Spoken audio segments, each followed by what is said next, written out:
Hello and welcome, as always, to the How Long to Beat. As always, once again, whatever. It's the How Long to Beat podcast. I am Rick, and I'm joined by Alex. Hello. And Paula. Hello. And I think we're all feeling varying degrees of heat at the moment. It's like 20 degrees in the UK, which I thought was a lot. And then Alex came on. He's like, "Yeah, my country's on fire right now."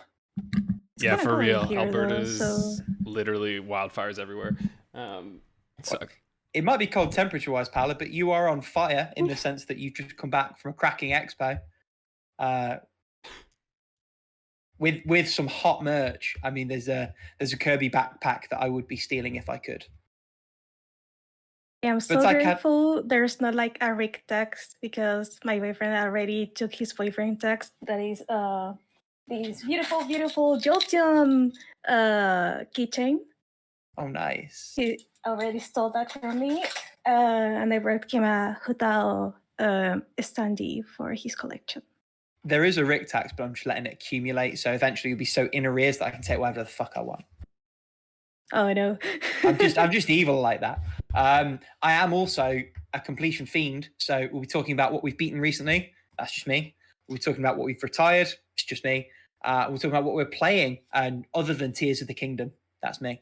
And then we're gonna move on to the topic this week, which is gaming peripherals. The good, the bad, and the Ug-Wii is what I've called that. And then either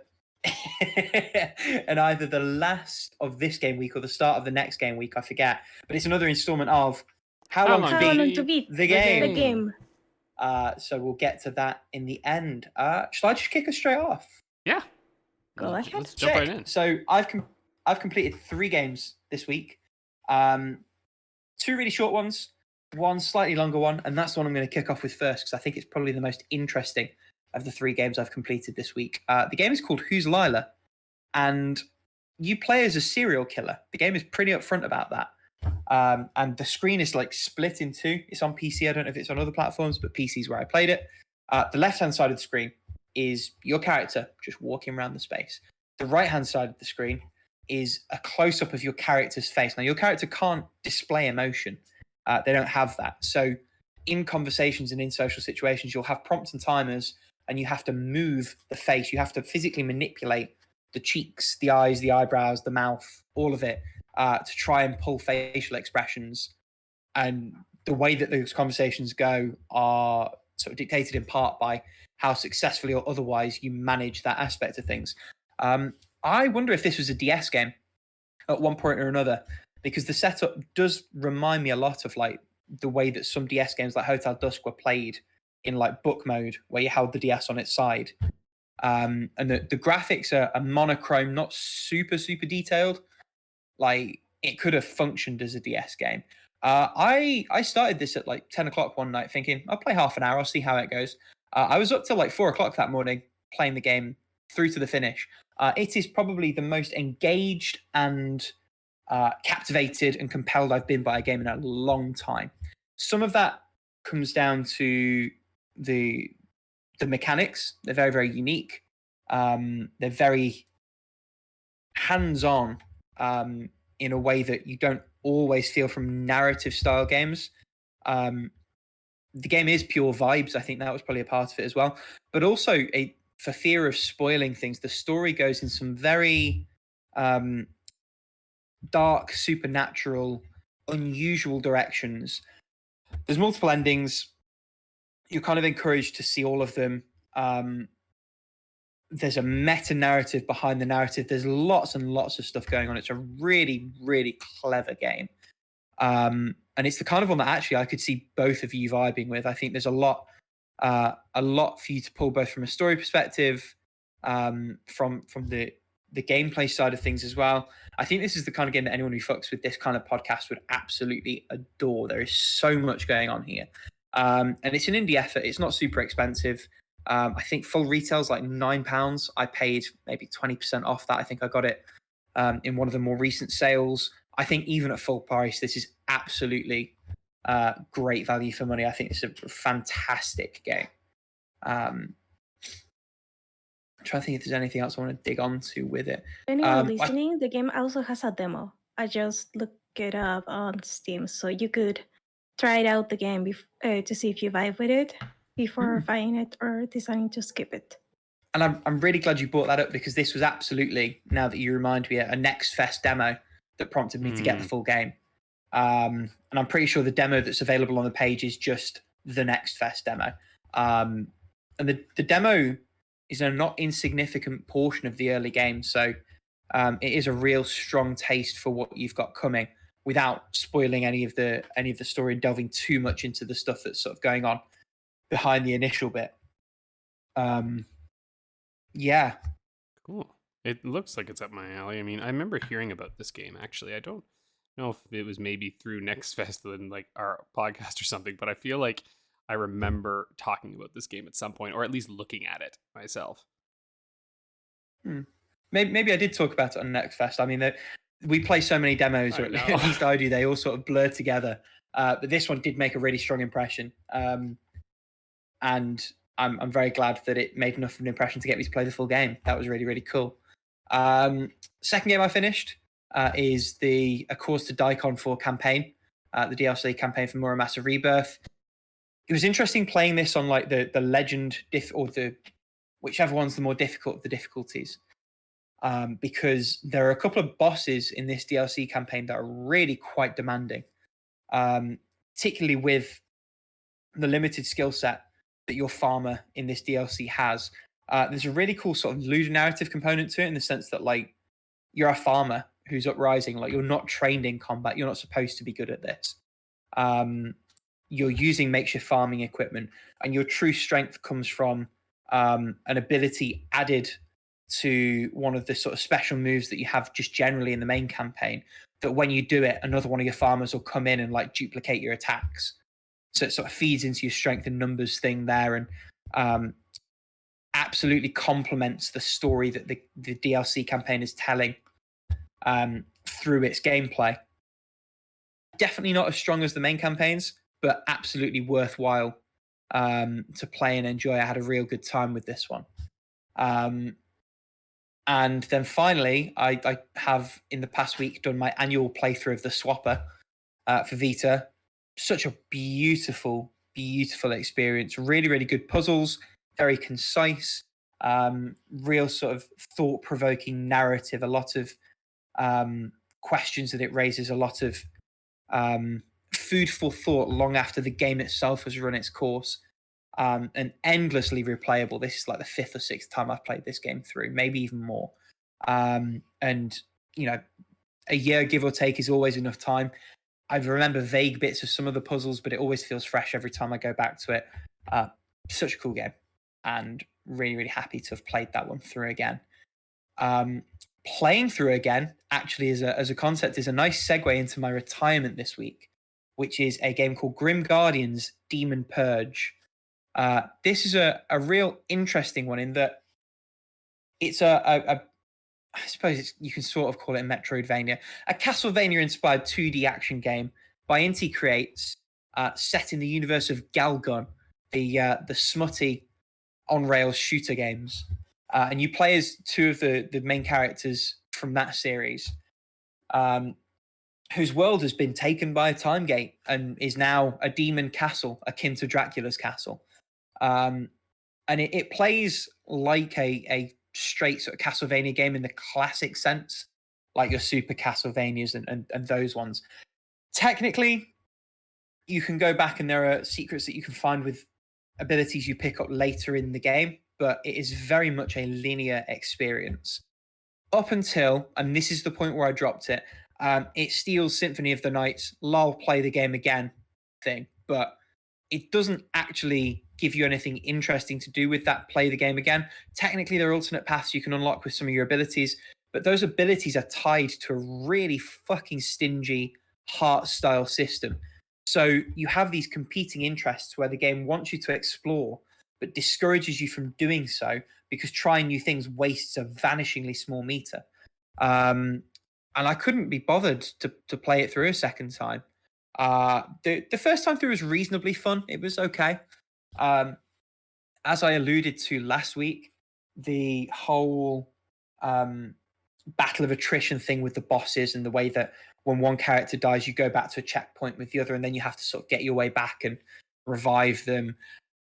It was okay when the levels I was experiencing were new each time, but being asked to more or less replay the whole thing again, which is like 3 or 4 hours worth of content, for me just wasn't something I wanted to do. I've been having much more fun, both of the games I've completed and the games I'm playing, which we'll come on to as we go through, but just wasn't enthused to play anymore at all. So retired that one, watched the ending on YouTube.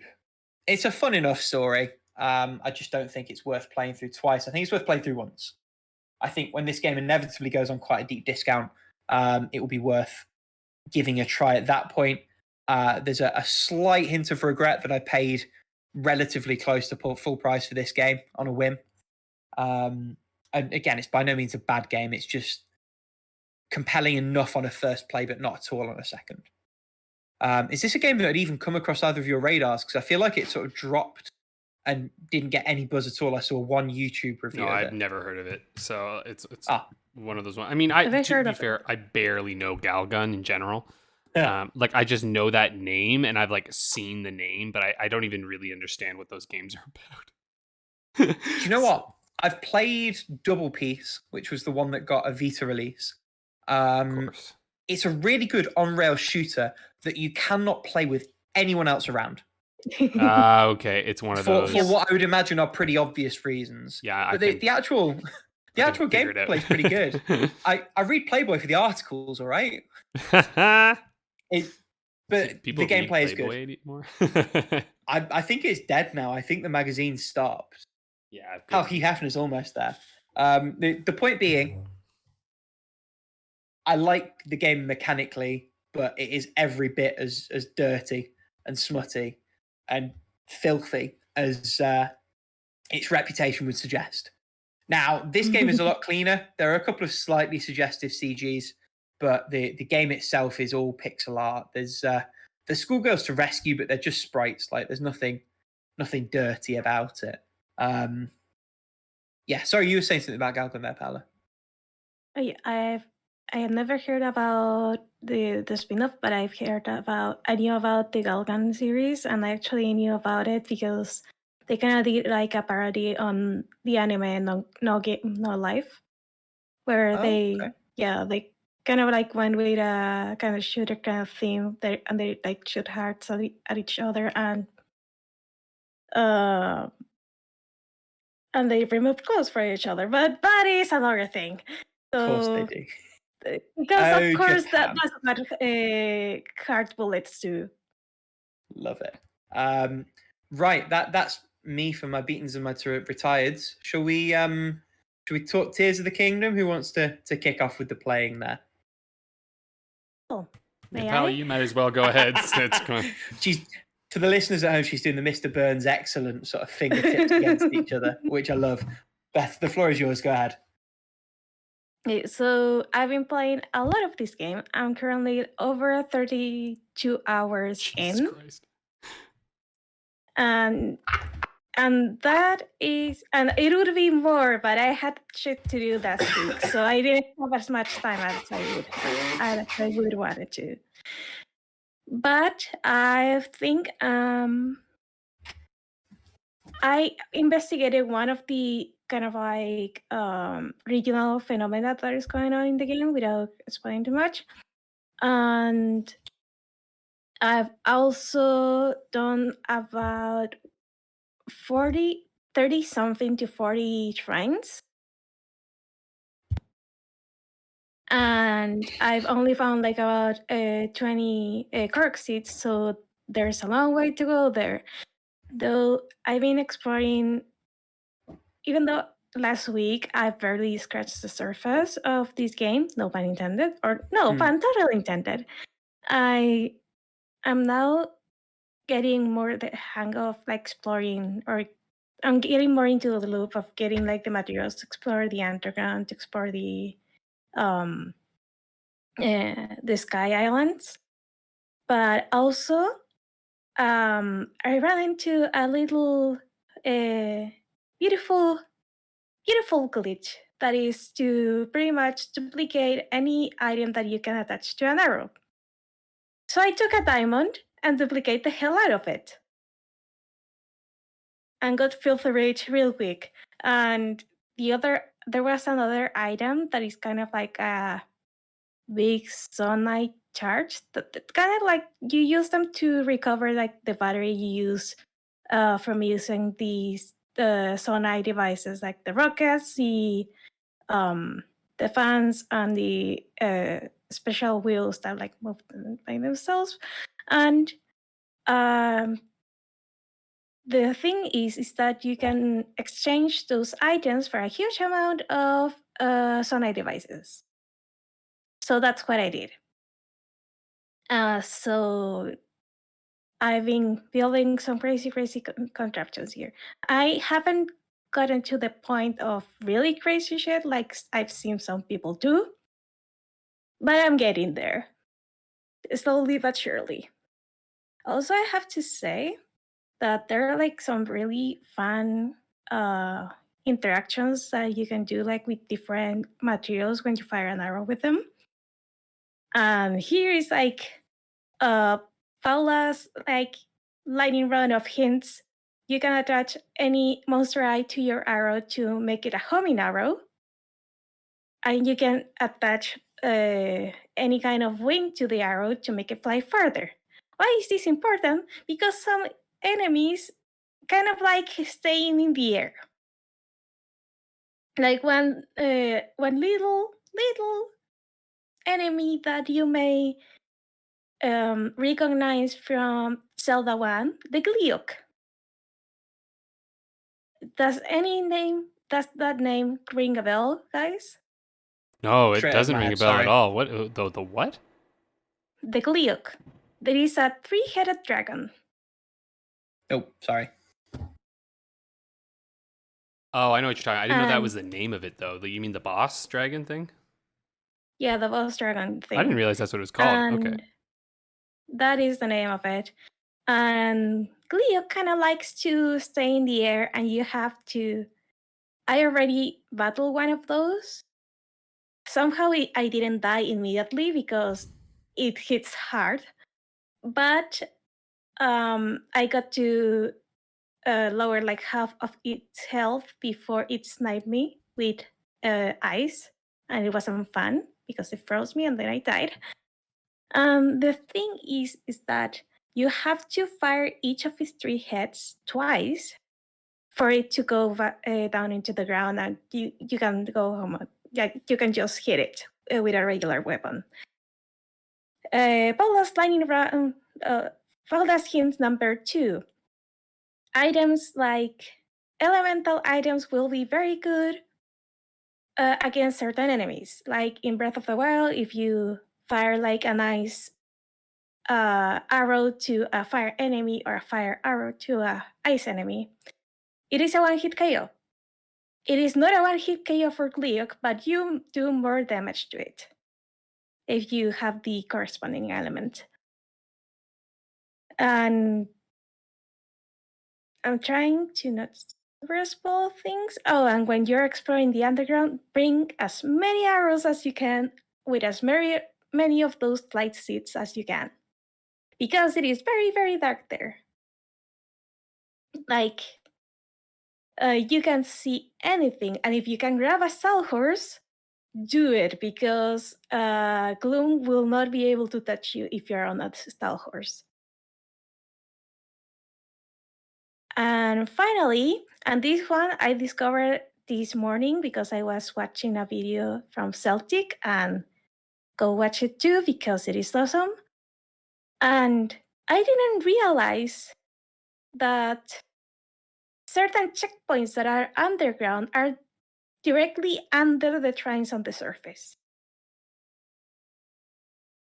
So if you find one of those checkpoints on the underground, and you could just mark your map on the surface and go there on the surface to find a shrine, and vice versa. So that was actually very useful when I learned it, because I found many shrines, but I haven't found like a lot of the checkpoints on the underground. And I spent like a couple of hours this morning just hunting for them, and it has made my life much easier.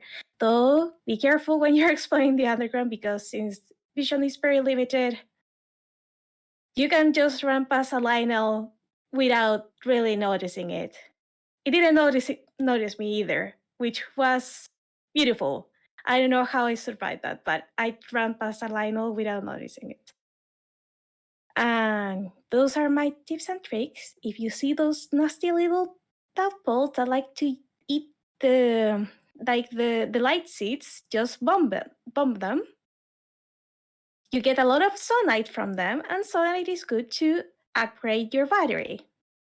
Which, by the way, I need to go upgrade my battery now that I think about it, because I have the necessary elements to do so. I genuinely thought you were about to get up and go then. It's like, right, I've got a thing to do, I'll be back. You moved your hands as though you were going to get out of your chair. I was like, oh, what are we going to do? That would be like amazing. But I have anyway. Hour contributed. I am 33, done. here we go. I mean, could go on. I was just going to ask if there's a consensus on how many Korok seeds there are this time. 1,000. 1,000? Yeah. And there were like, what, 900 in the last one, give or take? Also, there's supposed to be somewhere around 150 shrines from what I've heard. Up from... I think that's isn't that around the similar amount as in the Breath of the Wild? I don't know. No, in Breath of the Wild there were 120. Oh, okay. Plus the 12 from the DLC. Okay, so not that different. Just like the sky and stuff. Because there's no shrines in the underground, right? It's just in the sky and in on Earth. Yeah, like thankfully there are shrines in the underground. There are a lot of shrines on the Earth and in the sky. So yeah, I could like go on and on and on about this game. But Alex, what do you think about this game? Oh no, that face. So, okay, I've been having a really hard time thinking about how I want to approach this game because, so first off, I don't want to try to be like, I'm not just trying to be a contrarian here on this, which I feel like I've been in this position a few times now with some Nintendo games. But I just am not, I don't know why, but this game is not clicking with me. Like I'm not, and for a while I felt like I was crazy or something because everybody's just like, oh, Breath of the Wild is fine. Like, Tears of the Kingdom is the best goddamn thing since sliced bread. And I'm like, why am I just finding this fine? And I think the issue for me right now is like, because honestly, like genuinely, it was to the point where I was thinking to myself, like, do I like games still? Like, I was like, what is going on? But I'm having a fucking blast with Resident Evil 4. So I'm like, okay, no, that ain't it. Like, it's not me. It's this game. And I think what's happening, at least for me, and like this is similar to like with the Fire Emblem issues that I have, it's just that it's very much not the type of game that I particularly like, right? And obviously lots and lots of fucking people are loving it, so I wish I could be in that bracket. But essentially, like at the moment, so what I'm doing right now is I'm in the Rito village, and I'm just I'm starting one of the story quests. So we're doing some stuff there, which is kind of fun. It's nice to see one of the little, I won't talk like details about what I'm doing there, but it's a story quest. Also, if you're worried, it's not a spoiler, folks. It's the first quest that you do. So you can. Bro, you're saying there's at least one quest? No. Yeah, there's quests in this game. So, No. And you're probably going to go visit some of the, places that was in Breath of the Wild. So, good luck on that one. So I've been doing that. I've poked around in the underground. I've been exploring a little bit on some of the things. It's just tedious. It just feels tedious. Like, Ultra Hand fucking sucks. Like, it is such a fucking annoying mechanic because I'm telling, like, now I hear there's an auto build thing. I cannot wait until I can get that. Like, oh my God, I cannot wait because building shit yourself is so asinine. Like, because it's like, oh God, you come up against a thing, right? And you're like, oh, look, there's water here. great. Now I have to build a fucking thing to get across. And so you're like, I'm going to spend 10 minutes gluing together some shit. I'm going to go stand on it for 3 seconds and then I'm going to be done. And I'm like, cool. Was that fun? You know, like that's the feeling that I'm getting. I'm like, is that actually fun? Like, am I actually having fun here? It's creative, sure, but so is just taking a box of Lego and putting shit together. And then you get really fucking bored really fast because you have no larger vision for it. It's like, well, what the fuck's the point? I guess I have all these little blocks. That's cool. Who gives a shit? Right. And arguably, so you could argue, I think the counterpoint to that is, yeah, okay, but unlike a random box of Legos, you have things that you are building towards, right? Like, oh, you know, if you're in a dungeon and stuff, and to be clear, like within dungeons and things, I actually don't have like an issue so much with it because they do creative things with it within the shrines, right? Mm-hmm. That's where it becomes creative and interesting. The problem is that now it's this thing that you have outside of it, and so you have all these random fucking like construction shit all over the place. But like, you don't want to build anything because it takes a long time to build some shit, and then it breaks apart super fast. And so you're like I feel no impetus to do it. And then again, as I've heard, there's this auto build thing that comes into play later. It then begs the question, okay, so if you have to input an auto build mechanic into this, is it that fun?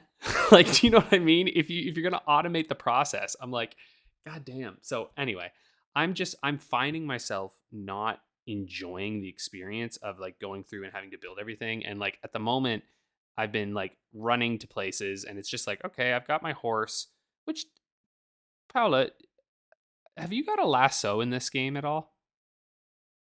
A what? Do you remember in Breath of the Wild, didn't you lasso horses? No. You didn't do that in that one? Maybe that was in Red Dead. How did you get horses in Breath of the Wild? Did you just have to sneak up on them and jump on them? Is that the whole thing? Yeah. Okay, that was just Red Dead. You have to throw like it's a ball. It's red on the top and white on the bottom. You have to get its health low. And there you go. I couldn't remember. That's why I was wondering. I was like, did I have to do that in that game? Oh, that would have been fun, actually. Oh, well. You just sneak up on the horses, which is fine, I guess. Though I do wish there was a little more to it, but that's fine. That's a larger game design choice. But anyway, all that being said, okay, all right, do you know what? Here's my issue, right? The game, so like, but just hear me out a little bit. Like the game goes, you get a horse, right? And it tells you all these things. And it's like, well, horses aren't magical, you know? So horses can't just find you when you whistle. And I'm like, bruh, you've given me a motherfucking magical power where I can fuse any fucking thing together. And now you're playing at realism? What? Like, it's just like, what? Skyrim, right? Whistle, you fucking horse comes. Just fucking let me whistle for the fucking horse. Don't make me fucking think about where the hell my horse is.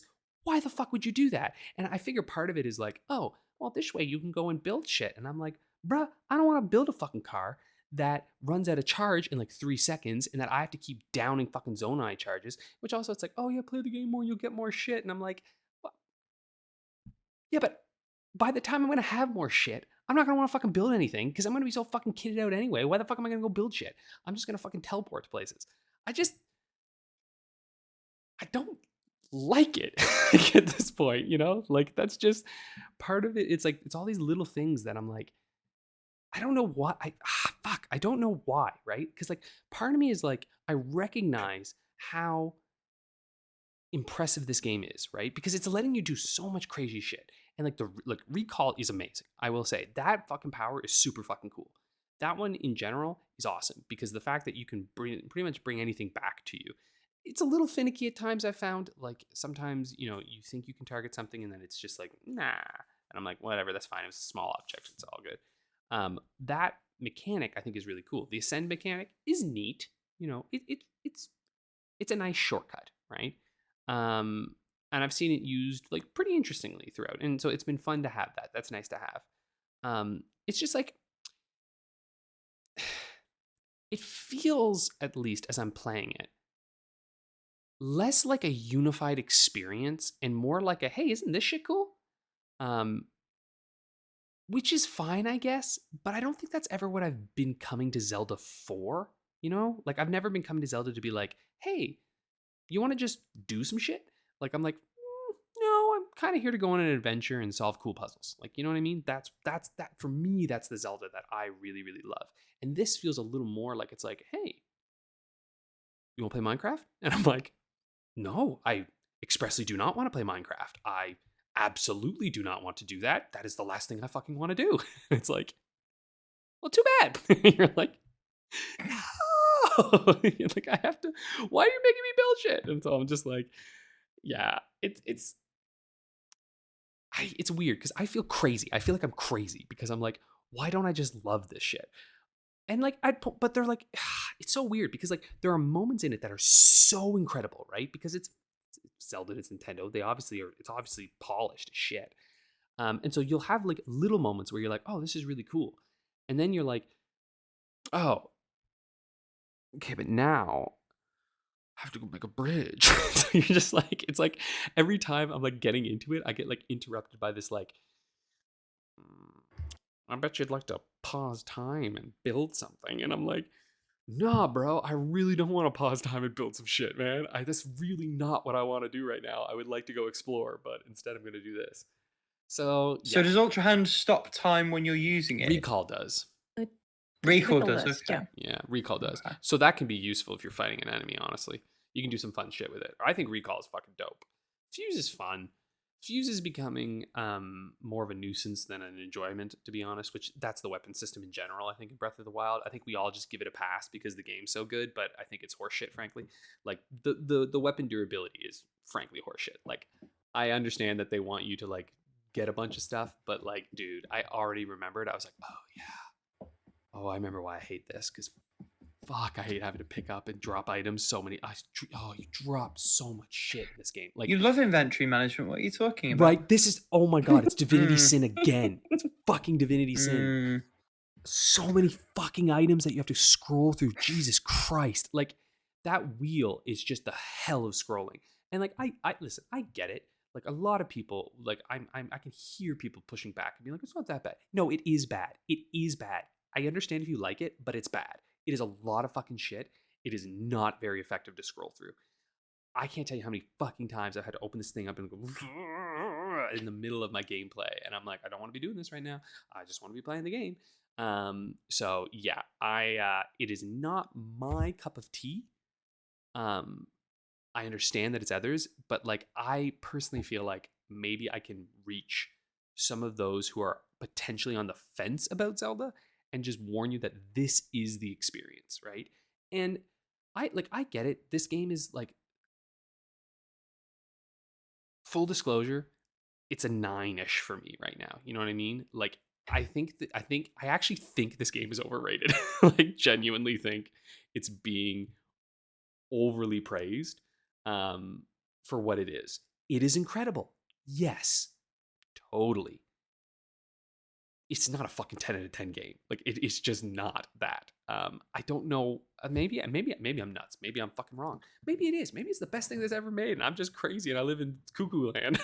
But I don't know. It's just I'm not sensing that magic, you know. And it's probably because I'm a fucking stupid guy who likes Game Boy games. So everybody listening, you know me. Take it with a grain of salt. But for example, I have replayed Link's Awakening multiple times now. I love that game. That's my Zelda. Link Between Worlds, that's my Zelda, right? That's the Zelda that I click with the most. And like, to be fair, to be frank, I'm not saying that like earlier 3D Zeldas are better than this. No, like, I think that's fairly, I would say, kind of ridiculous, right? Like, the earlier Zelda games have significantly more flaws than these ones do, right? Looking at you, Skyward Sword. Even Wind Waker. As much as I love Wind Waker, it's pretty linear, right? Totally get it. But this is where you enter into this issue, right? Of where it's like, okay, I've got this cool open world. There's some kind of a reason why I'm going to do this. But like, at the end of the day, I feel like the pieces that they've put together, while interesting, do not at the moment feel cohesive to me, right? It feels like there's a few that I'm like, that's pretty cool. But then I also recognize that it's like, this is all I'm going to get, right? And there's one other ability that I haven't gotten yet that I believe can be missed. Do you have that final ability yet, Paula? Haven't gotten that yet. I was in my way to get it, and I ran into a Talus. So I ran into a Frogs, and I ran the hell out of there. Yeah, from what I understand, it's in the underground, which is what I think could make it easy to miss if you're not exploring down there. But I could be wrong. But I believe it's something like that. Anyway, it would make sense they would be not in normal Hyrule, right? It would probably be underground or above, I would assume. So yeah, there's another element. But I guess, so, because it's a different philosophy, right? Like usually in Zelda, you go along and you get new things and you get new items and you use those items and you do sort of fun things with them. And Link Between Worlds, I think, was a really interesting example where it was like, well, you have all the items at the start, but there's a lot of them, and you're still going to get rewards and special things as you go along. In this one, it's more like, well, here's your powers, and there you go. Now decide how you're going to make them work with each other, which is cool, right? That is an interesting design philosophy.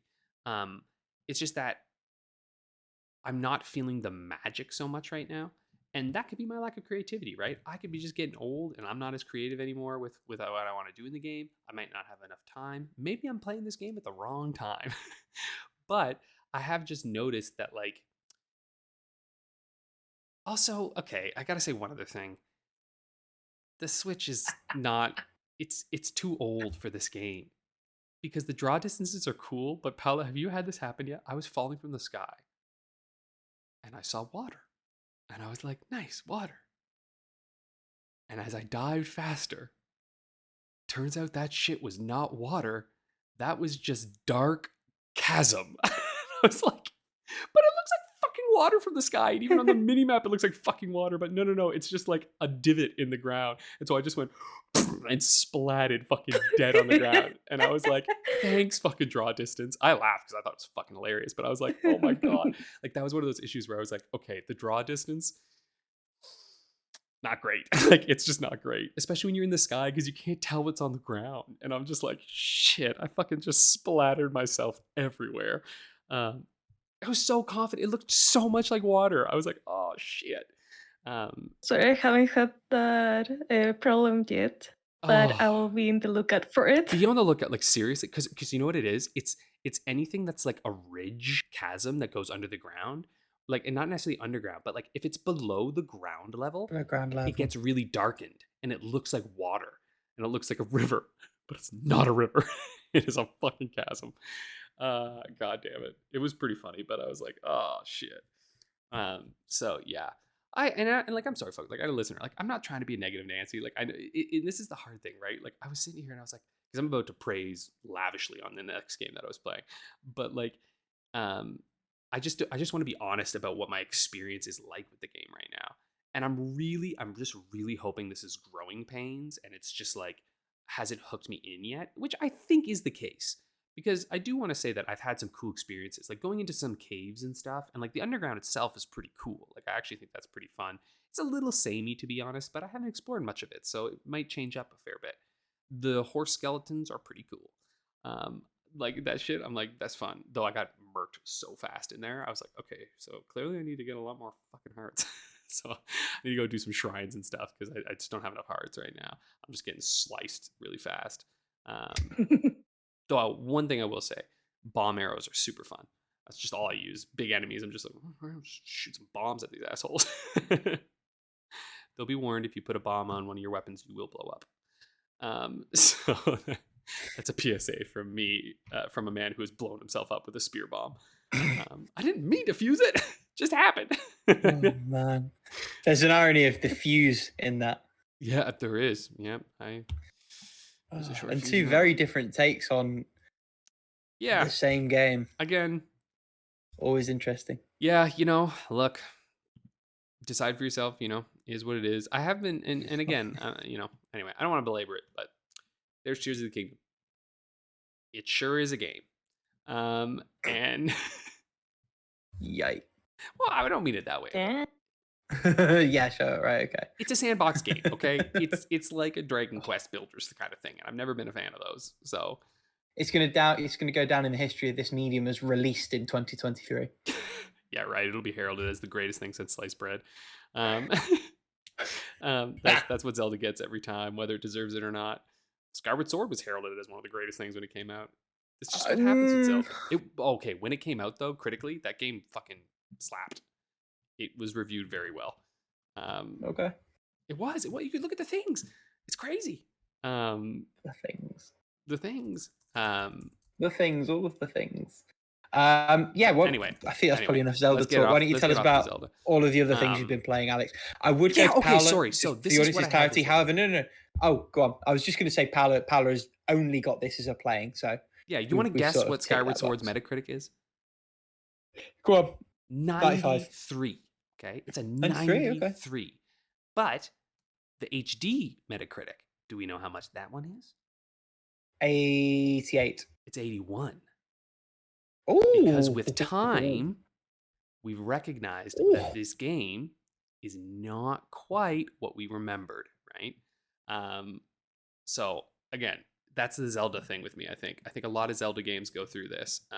They're like praised as the greatest thing that ever happened, and then we think about it a little more and we go, right, no game is the greatest thing that ever happened. All games have flaws. All games are not made for everybody. And then they get a slight readjustment to it, right? Obviously, Skyward Sword is still a good game. It's just not amazing one. And Tears of the Kingdom for me is one that I think everybody's going to lavish forever and ever and ever. And then there will come a time, and I'm envisioning this in about a decade, where we're going to look back at the Breath of the Wilds and the Tears of the Kingdom, and people are going to go, oh, that was really interesting what they did, but they might have gone a little too open-ended. And like they're going to like readjust a little bit. I envision the readjustment period happening eventually, because we're still in the Ocarina of Time, Majora's Mask world right now. We're still in the moment where these are the greatest things that have ever occurred. And again, this is just what happens with games. Games just, evolve and change with time. It's just that the current world that we're in is not my cup of tea, but it is Paula's. And I'm very happy for you, Paula, and a little jealous because I wish it was my cup of tea. I have to say, like, I'm the kind of person that absolutely loves Skyward Sword. And also, Ocarina of Time is probably my least favorite 3D Zelda game. And I can't seem to be able to get into A Link to the Past, but I love A Link Between Worlds. Nice. And see, there it is, right? There it is. That's my whole point on this, right? Is that these are clearly good games, but again, taste is such an important factor in this, right? And I don't mean taste as in like when people are hoity-toity about taste and stuff. I just mean like your enjoyment of games. Which, speaking of, coming to a game that probably you two would find way worse than I do. Speaking of taste, is Resident Evil 4 Remake. I'm this close to being finished. Super, super close. It's so good. It's so good.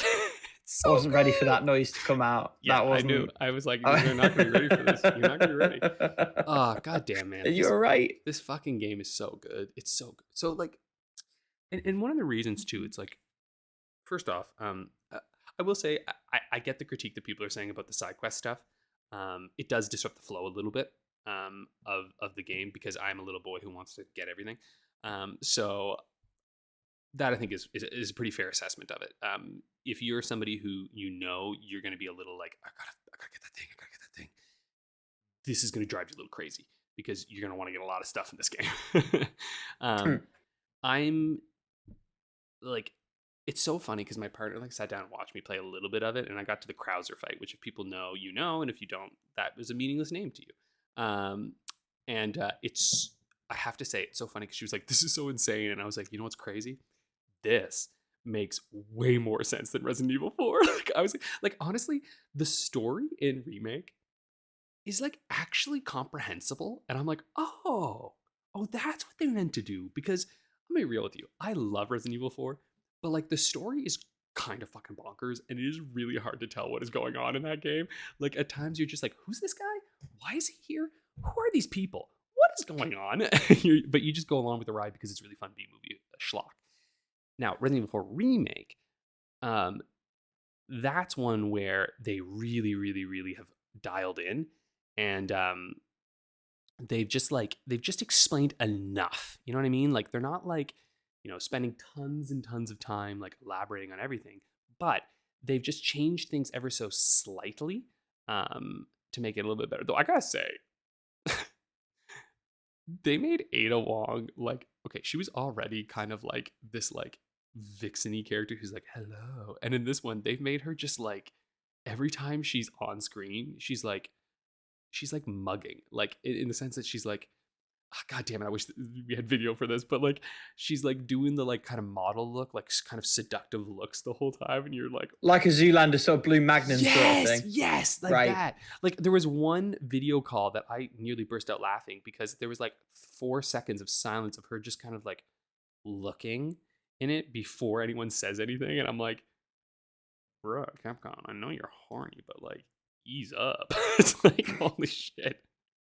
Might be a little much. But for some who are listening, you might have just thought, okay, you've caught my attention. As we've learned, Capcom and Resident Evil is a very, very horny genre. Looking at you, Dimitrescu. But anyway, all the QTEs are gone. Oh, also, they've added, so there's a minecart segment in Resident Evil 4, and in Resident Evil 4 Remake, it is so much better and so much crazier. It is very fun. A lot of cool shit with that. The boss fights have gotten way more intense. They're more fluid and moving. Like in some of the, like one of the Resident Evil 4 boss fights was very static in the sense that they're like kind of stuck to a wall. But in this one now, what they've done is they've changed it so that this villain is just like running all over the place and is like moving all over. And wow, does it ever change up that fight. Much more enjoyable. But yeah, and like there's a parry system now too with your knife and thing, which is actually pretty fun. One of the boss fights uses that instead of QTEs. And like overall, I just say that like it's a really good time at the moment. I still do think, and I had this critique of Resident Evil 4 itself, and so as a remake, it kind of stays the course with this a little bit. I do think its end game draws out just a little bit. When you get to like, there's this other island that you go to, and when you get to that island, it's kind of like, it's a little bit much. It's a lot of like sort of segments where you're just kind of like running through and gunning down a bunch of these zombie type things. The mulatas, I think it is. Yeah. So you're just kind of gunning them down. And so like, it's still very fun. The level design is nice, but you do start to feel a little bit like, you're like, oh, okay, we can probably move along a little bit here. But that's a really minor complaint with it. So anyway, yeah, that's Resident Evil 4 Remake. It's super fucking dope. And I highly recommend it to everybody. And I have not touched Moonscars. Yeah, fair. I've been playing Tears of the Kingdom and Resident Evil 4 Remake. That's been my life lately. I do want to play the new Star Wars game at some point, though. Jedi Survivor's looking really good. That might be my next Resident Evil 4. Yeah, that might be the one that or not Jedi Survivor. Yeah, it is Jedi Survivor, right? Jesus, I don't remember. The first one was Fallen Order, right? Yeah. Okay, there we go. Correct. Yeah. So anyway, I might be doing that next. We'll see. Who knows? Rick, why don't you tell me? What are you doing? Yes. So before I get into the regularly scheduled gaming content, I want to have a quick check-in on my 2 mobile obsessions, Daily Dadish, which is still going strong, and Marvel Snap. So Daily Dadish first. As much as it frustrates me that I can't access the other levels previously, I'm enjoying sort of dipping in for a couple of minutes each day to play a level. I do dearly hope that at the end of the year they just make them all available. Although I should say he, because I'm pretty sure it's just a solo dev. I think it's Thomas K. Young. It's more Dadish. You can't go wrong with more Dadish. There's a wonderful little dad and son back and forth at the end of each level. They are as enjoyable as ever. The levels definitely go a little bit harder than in the regular games, and part of that is because you're aiming for a time rather than just aiming for completion. So there is a very different feel to it from that perspective. Marvel Snap has very much sucked me in. It's a dangerous game in as much as the game's last 6 rounds, they can be as quick as 2 minutes. They really delve deep into some of the more obscure characters outside of the MCU. Equally, they've been leaning quite heavily into Guardians of the Galaxy with that film having just come out. So Nebula's like the big statement card this month. She's got a pretty cool effect. and it for a free-to-play title is very, very delicate. It doesn't really reach for your wallet. There's definitely, don't get me wrong, there's definitely a scope to spend silly money, should you wish, in the sense that there are like £100 packs available if you want them. But as a freeloady player, it's pretty chill with you. I will say there are season passes. I have had a couple of those. Pretty reasonable value for money. Pretty hands off. First couple of months I played, I didn't bother with them, and I don't feel that necessarily tarnished my experience any. The art's all great as well, and I think as a advert's the wrong word, but as a standard bearer for the wider Marvel stable, it's really, really good for that. Builds up a sense of intrigue with some of the characters that you don't necessarily know. Some art from some artists that you wouldn't necessarily be aware of. So it's really, really cool from that perspective as well. Moving on to the proper games, the full fat games. I've been playing some more of Final Fantasy VII Remake. I'm still in Chapter 8. It's one of the chapters where you've got like a little miniature hub and you're doing some side quests and things. I think I've got a couple more little side quests to go, and then I'll be moving on with that story. Still great. I'm just not making speedy progress, shall we say. Same goes for Radiant Historia, although because that's on DS, I'm probably playing it a bit more on the commute. I am making some more progress there. The story in Radiant Historia is just so good. Reminds me of like the best of TV in the sense that it's drip feeding little bits of information. You've got a constant stream of answers to questions you had, new questions being raised, new characters being introduced, little wrinkles to the story coming in, and all that built around a really, really cool combat system. I will say, I think the combat probably skews a little bit easy. The only, to an extent, difficulty that I've had thus far is handling like resource management.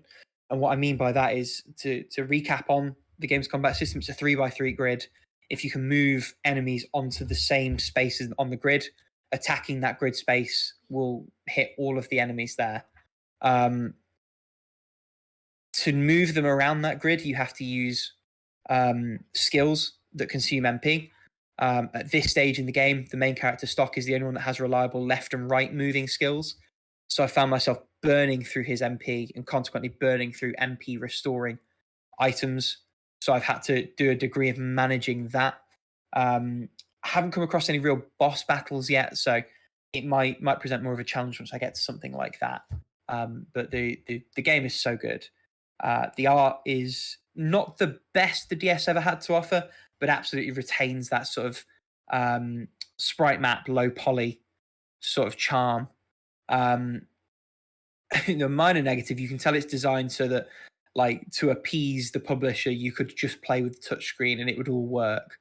So there's little icons on the screen taking up space that they don't really need to. It's a minor gripe, but a couple of times I haven't seen it and thought, just stupid idiots, all of them. But the core underlying game's so good. I'll be interested down the line to sort of dabble a little bit with the 3DS remake and see what's different there, I think. I've played a lot more of Taiko no Tatsujin's Rhythm Adventure 1. The actual Taiko drumming, fantastic. The RPG, still pretty mid. But there is something really, really engaging about running around and grinding with like the first half of tracks from the Taiko playlist. There's a sort of catch them all element to it where sometimes when you've battled an enemy, they'll want to join your party, and then you can switch them around and they all sort of level up alongside each other. There was a section in Chapter 3 of the game where I came across an enemy who I really, really wanted in my party. And I genuinely spent maybe 30, 40 minutes just grinding battles in the area until one of them finally decided to join me, which, if you told me a couple of weeks ago I'd be grinding for party members in Taiko no Tatsujin's Rhythm Adventure #1, I would have told you were absolutely off the reservation. But it happened. Helps that the track list for Rhythm Adventure 1 is really, really good. There's a song from one of the Pokemon animes. There's some like proper banger tunes just generally. Yeah, it's good fun.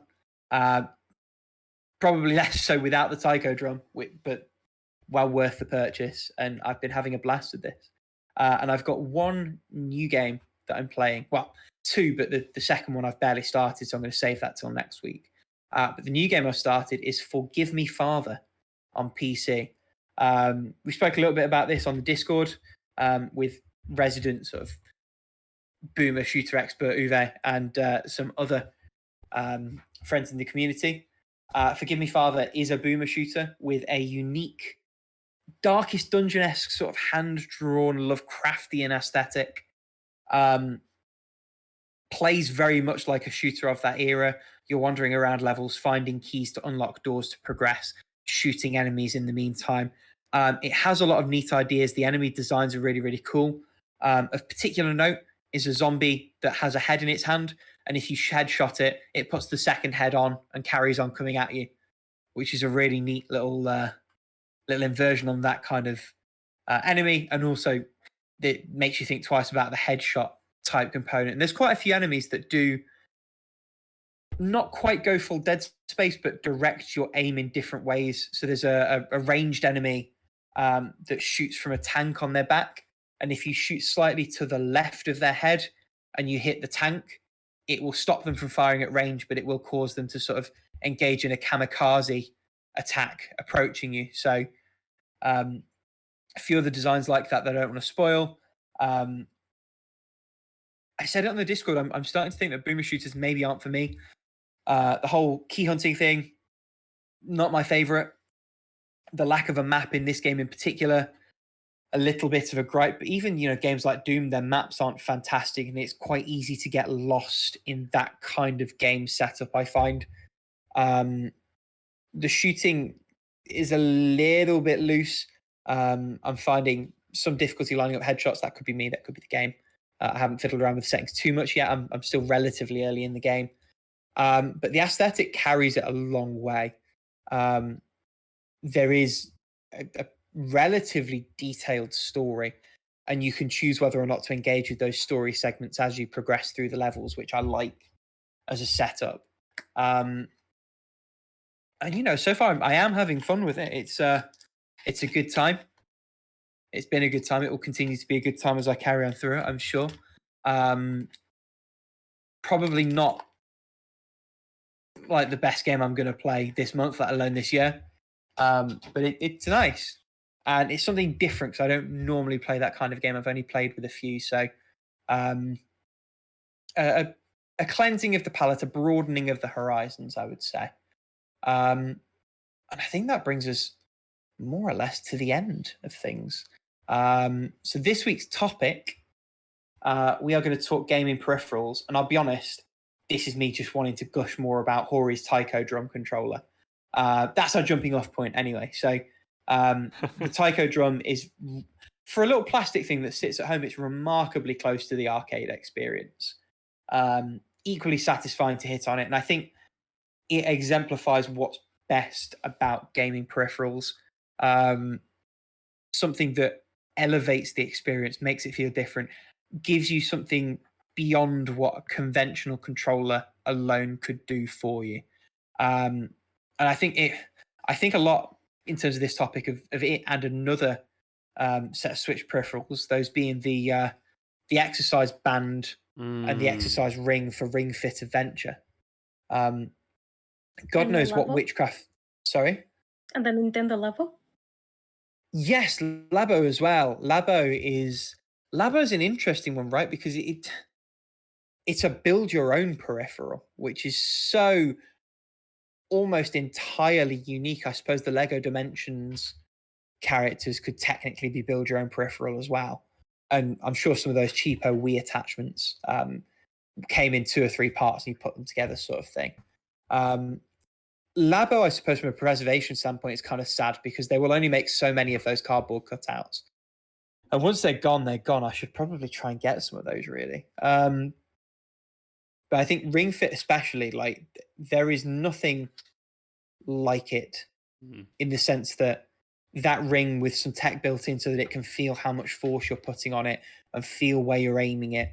The band less so. It sits on your leg and it is what it is. But in concert with each other, they are Wow. Oh.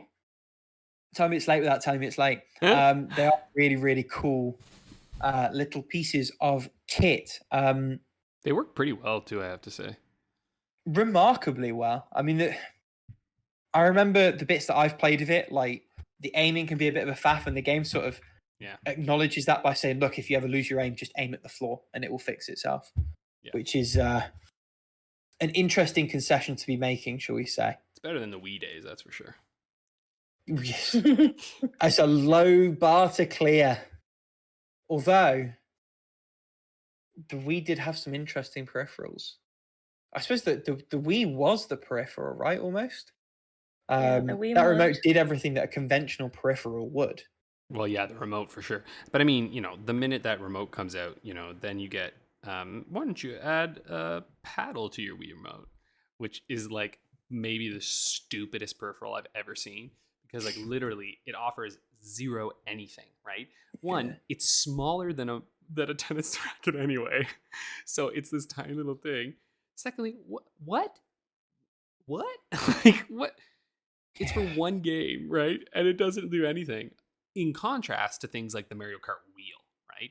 Like that one, even though it wasn't, and like I get it, because I understand that like it wasn't the greatest thing, but if you're a kid at the time, like I had young cousins who it was fucking dope for them. Like, especially if they were using it as like, if they were using the motion controls, that at least gave them like a feeling of like there was a purpose for it, right? Like, it's like, oh, instead of just holding this, I can have like an actual wheel that I can move. If you're playing, and it makes the back buttons slightly easier to hit as well. Exactly. It's gimmicky and it's loose, but I have friends from Mario Kart who to this day refuse to play without a Wii wheel. Which I think is foolish because it's a much better game with nunchuck. It just Paula, is. It's easier and it's better. I'm one of those. It's all right. You're allowed to be objectively wrong.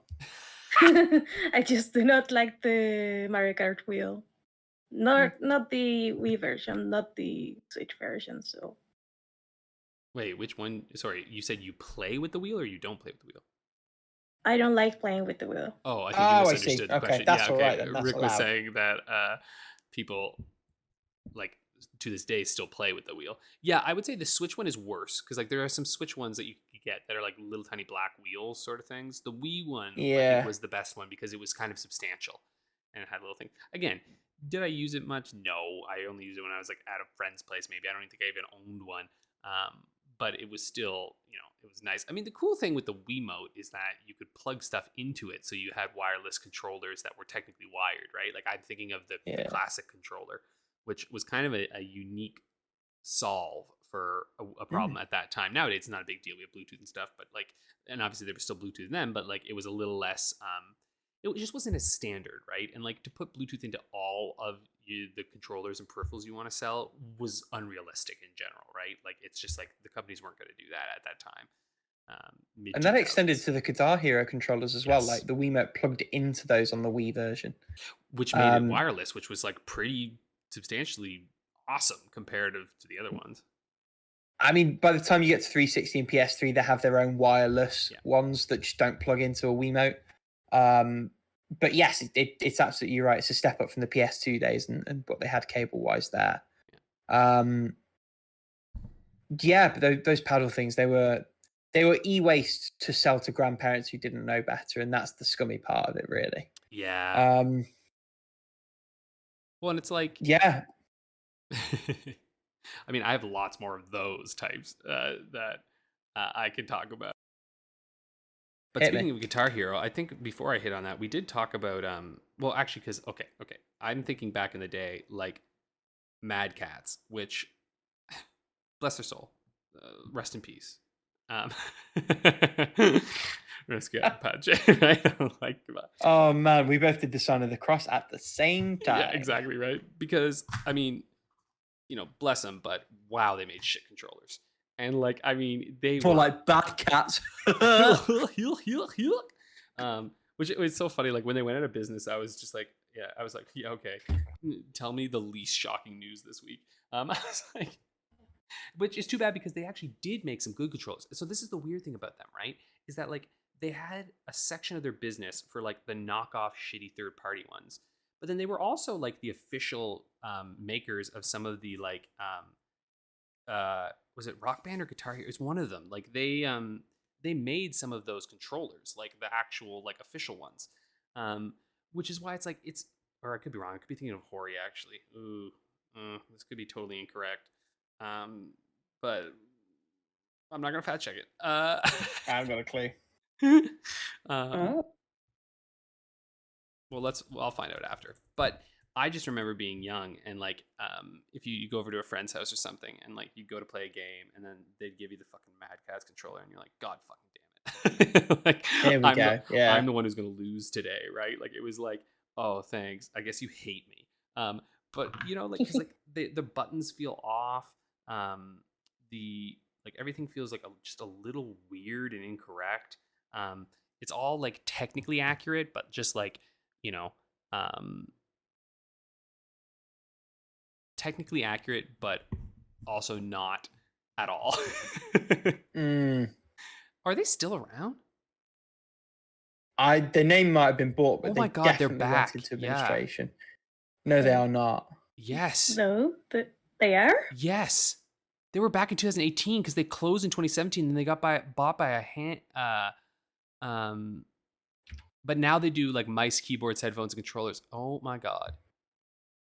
They're still fucking at it. Now they do all these. Yeah, Mad Catz official site. They're still going. They do mice and stuff. They've been tweeting. Yeah, they just did too much. That's all, you know. Now they got now they're not bad. Honestly, probably. Looks like they make okay stuff. They've got mice and things. It looks like you know what? Interesting. It looks like they targeting like pro gamers, like that kind of world. Yeah, where they'll probably have some name recognition. Yeah, because their products look way different now than back in the day. Oh yeah, their stuff is way fucking different now. They have totally, though their shit still looks horrible. It still looks plastic. I'm sure it's a mixed bag as it was before. Yeah. I remember just before they went out of business, they made their own like Android micro console, and it just did not get any traction at all.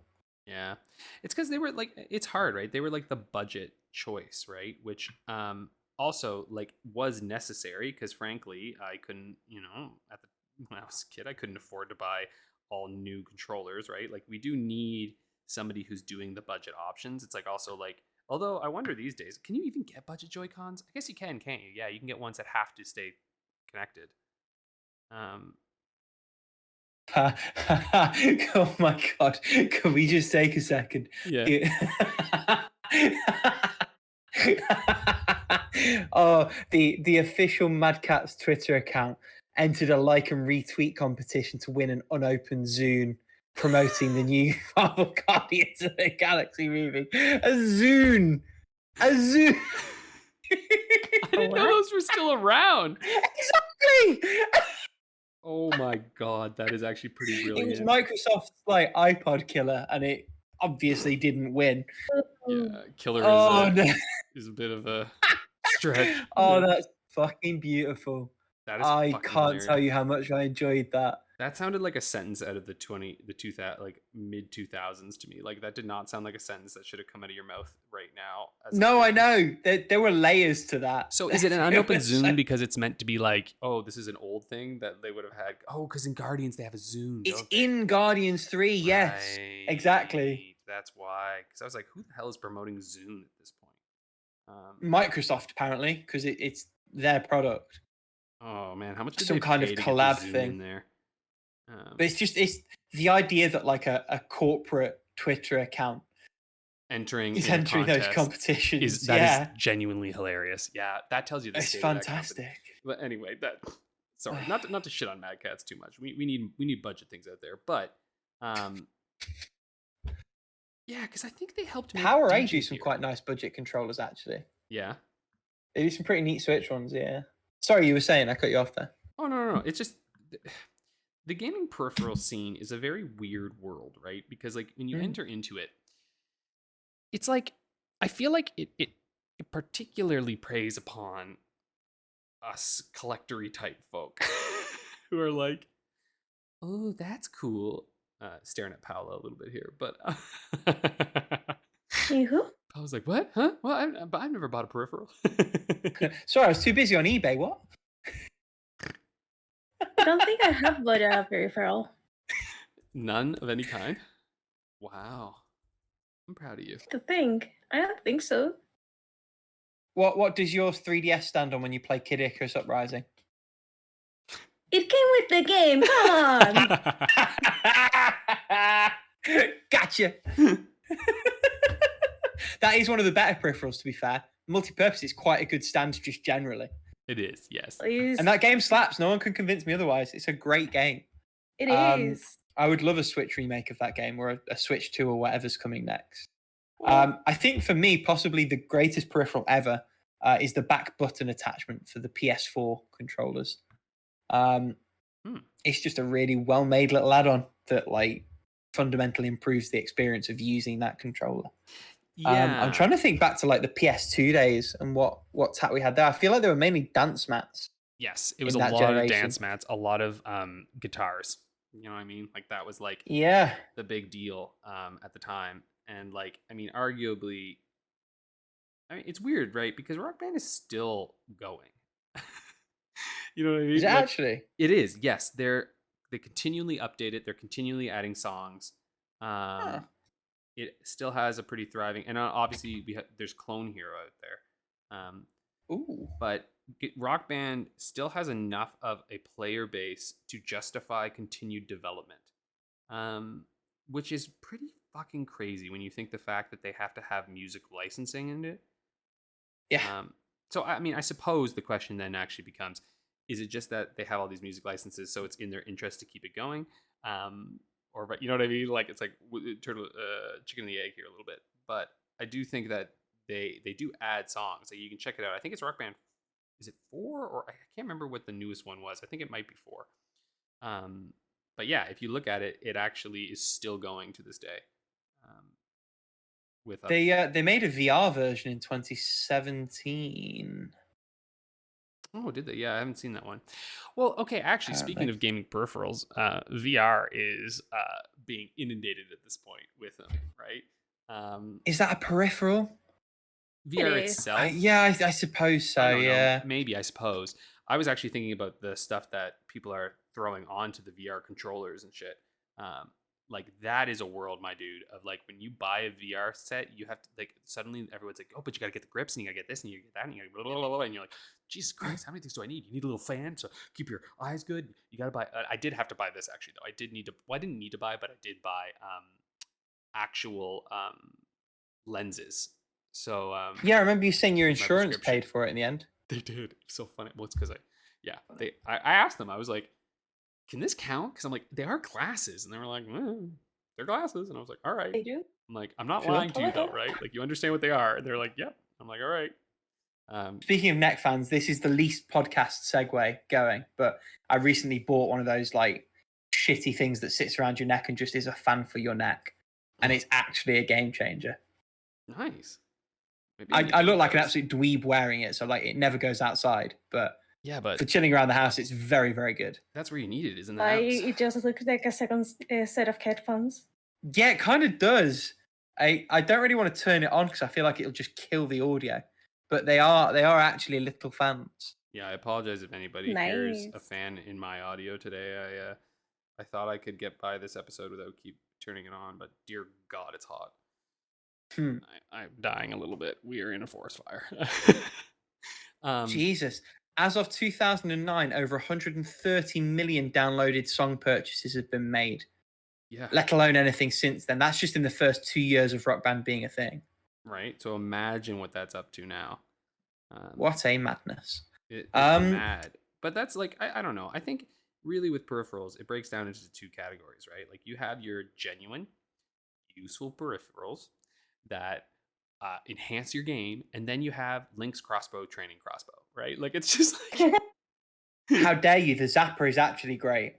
Listen, you can have fun with the zapper all you want, but you don't need it. You know what I mean? Like you just don't need it. To me, the zapper. No, but I want it. I know. Here's the thing. That's the thing. The zapper to me is right in the middle.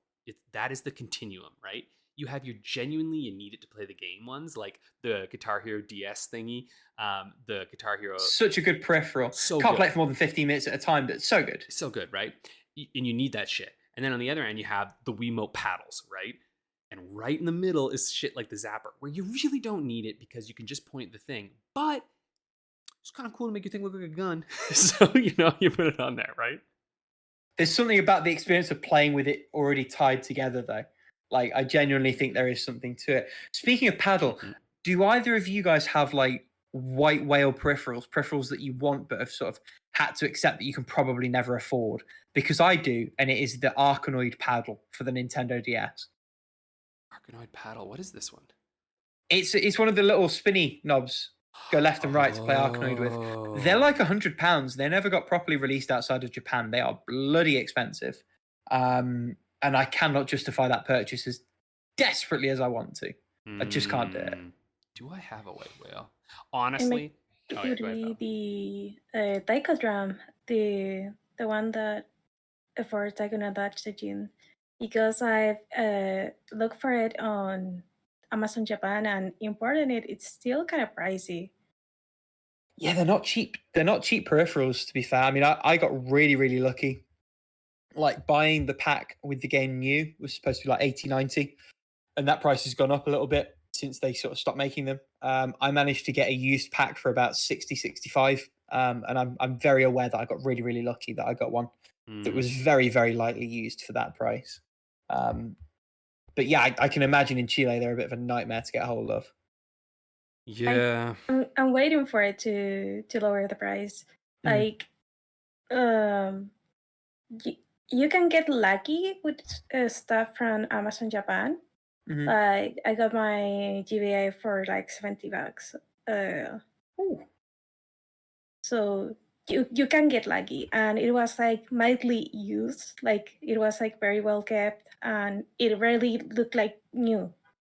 So maybe if I start looking out for the used market instead of the new market, I could get lucky with that. And I mean, to be fair, there are some third-party controllers that look reasonably okay. Would I want to gamble on them? I don't know, but they exist. They exist, but I don't trust them. Like, no, I get that. I do. I absolutely do. I do get that. Yeah, like, I remember getting like a Wii U gamepad, not Wii U DualShock equivalent, because I don't remember the name they had for it. Pro controller, yeah, a third-party Pro controller, and it was shit. So I've been burned before. I don't want to risk it. I'm gonna with the official stuff. That I do. I understand that. Yeah, I feel like you had one there, Alex. Yeah, I've been trying to jump in a little. I've been failing.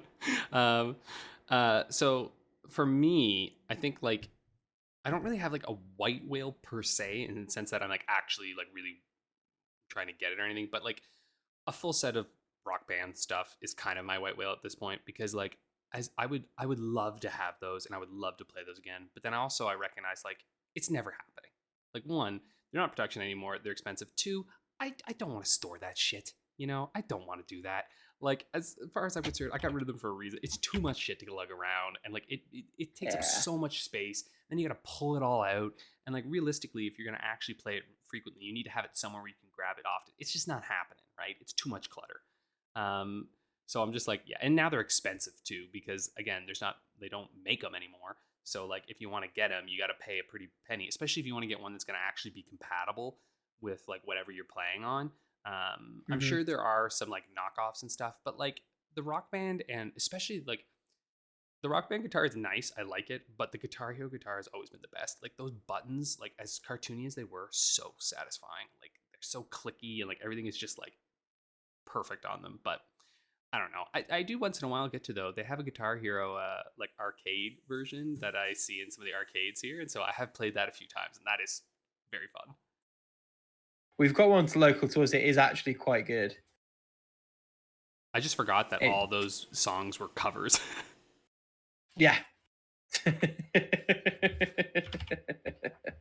It's a rough one, the arcade version. I feel like that released before the whole thing was the word I'm looking for. Well, it got marketed The whole and they thing could was license commercial it. to the point that they could justify doing it. Yeah. Yeah. Well, I don't know. Do you have anything else you want to hit on there? I feel like that's kind of everything. That I think I've hit on all the things I wanted to hit on. I'll be real. Same, like I don't have like a lot to say about peripherals because I don't usually get them. Yeah, like it's weird. Like not even like the special editions that I get peripherals. So whatever. The one that I would find like the most interesting, mainly because you can kind of like make your own, is the Nintendo Labo thingy. Like someone made a vending machine with that. Yeah, I feel like anyway, Labo might be a whole other conversation. Yeah. Well, why don't we move on then to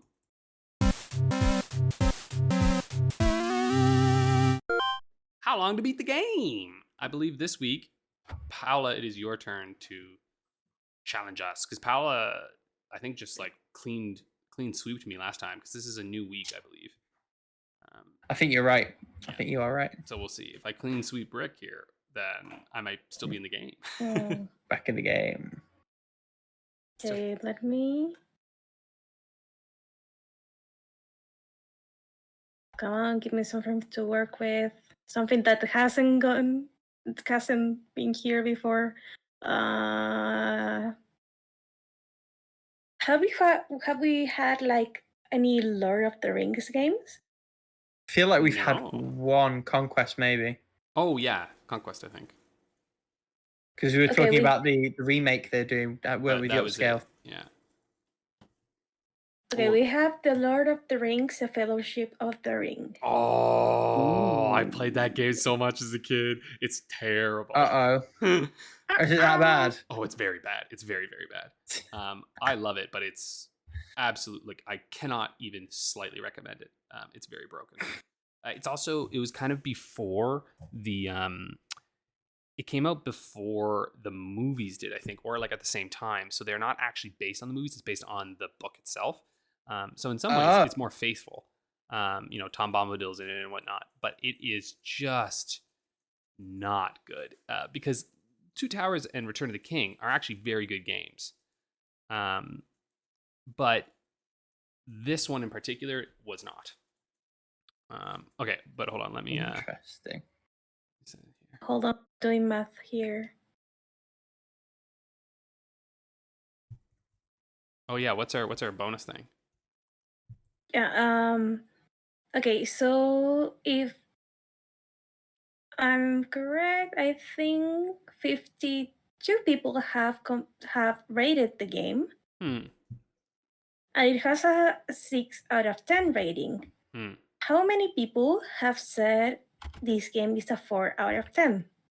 A 4 out of 10? Out of 52. Out of 52. Out of 52.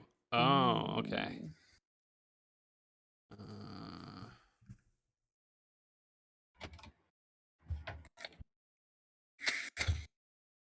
Okay. Okay. I'll do that. Yeah, my times are in. Let me check real quick. I feel like you've given me some guidance there, Alex, saying that the game was not very good. Yeah.